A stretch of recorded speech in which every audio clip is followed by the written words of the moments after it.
मेरी पसंदीदा कविताओं की काव्य पाठ श्रृंखला में आज आप सुनिए समकालीन हिंदी कविता की महत्वपूर्ण कवित्री अनामिका की एक महत्वपूर्ण कविता। कविता का शीर्षक है आइसोलेशन वार्ड में पखेरु। वैसे तो रात में पखेरु अमूमन नहीं उड़ते, पर मेरे प्राण के पखेरु झमाझम बरसती हुई रात में ही उड़े। झमाझम बरस रही थी जन्मों की सिंचित स्मृतियां, मौन कसमसाहट में डैने समेट लिए और वहीं खिड़की पर बैठ गए प्राण पखेरु मेरे। भीतर का एक दृश्य अद्भुत था। एक आदमी जिसको जानती थी मैं कई सदियों से, किसी पुरोहित के निर्देशों पर डबल मास्क पहने हुए रंग रहा था मेरे सब नाखून लाल नेल पॉलिश से। मुझको हंसी आ गई थी। अच्छा, तो यही होती है व्याप्ति।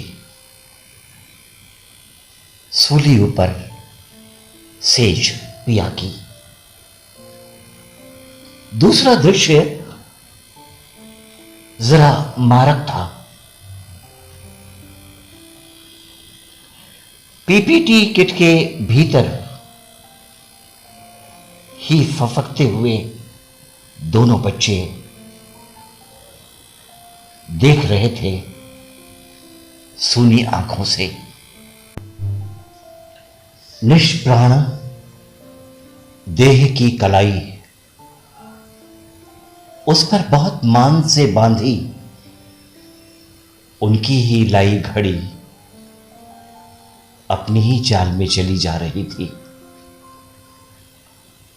समय देवता है तो शायद इसी खातिर कि उसको कुछ भी नहीं व्यापता, वो अपनी राह में बढ़ा जाता है।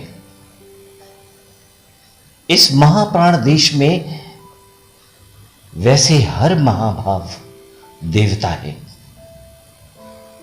कचीपुड़ी नित्य का मुखौटा लगाए पूरे 33 करोड़ महाभावों का क्या होगा जो ये दुनिया ही उजड़ जाए। जहां रौद्र विभत्स और भयानक रस भी लीला में शामिल है। त्रिपुर सुंदरी का एक पक्ष भैरव काली है और तांडव भी महारास ही है। बच्चे कुछ जानते हैं, कुछ नहीं जानते। धीरे धीरे लेकिन सब जान जाएंगे। शहर सिखावे कोतवाली।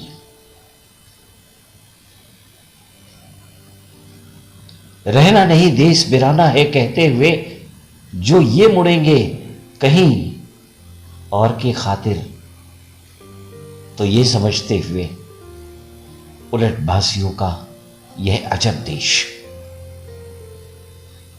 महंगी है सारी दवाएं, महंगे हैं रामबाण,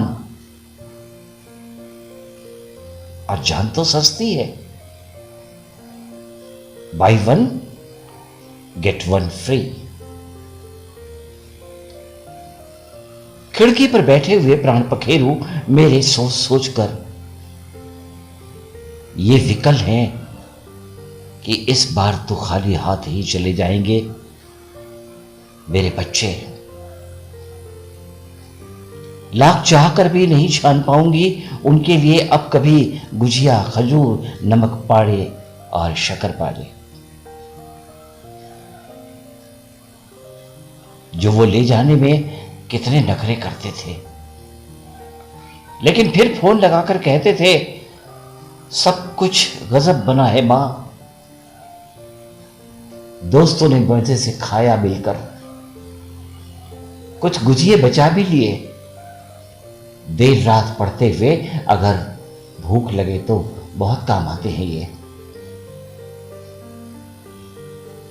अकुलाकर इस बात पर गर्दन घुमाकर बाहर ही देखने लगे प्राण पखेरु मेरे। झिमिर झिमिर बरस रही थी सारी स्मृतियां, कई कई जन्मों से संचित। कयामत के दिन आ गए थे ना।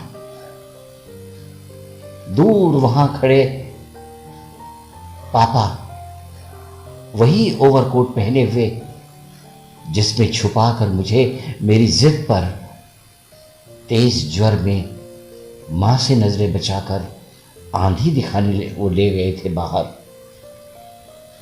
पूरा समय याद है अब तक। सब कुछ उड़ा जा रहा था उस प्रचंड आंधी में।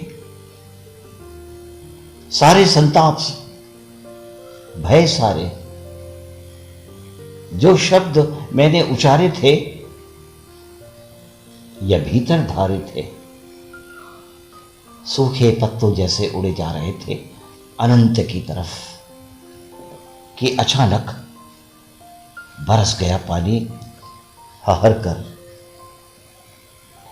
और जो था जहां, वो बैठ गया खुद में सिमट कर, जैसे कि बैठे हैं बीच रास्ते प्राण पखेरु मेरे, टुकुर टुकुर देखते हुए दुनिया के सारे तमाशे। निगम बोध घाट पर लिखा है, आप यहां तक लेकर आए, बहुत शुक्रिया। आगे हम खुद ही चले जाएंगे। पर मेरे साथ चिता पर मेरी 7-8 लोग जले, एक पर एक धरे थे अपनी शव जैसे। देह नहीं थे हम भी लकड़ी के कुंदे थे। हम सबकी मिलती जुलती थी कहानियां, आख्यानों के और गपशप के इस देश में हम एक धारावाहिक सी कहानी ही थे। जितनी तेजी से लपटें धधक रही थी, उतनी ही सुस्ती से धुआं उठ रहा था। बार बार वापस पलटता हुआ उन बांधवों तक जिन्हें जीवन वापस पुकार रहा था और जो शमशान से बाहर जाने की जल्दी में थे। घर, दफ्तर, जलसा घर। ये एक खंड प्रलय था शायद हमारे लिए। और अमिता व्यंजन, दोनों में नानी याद आ रही थी।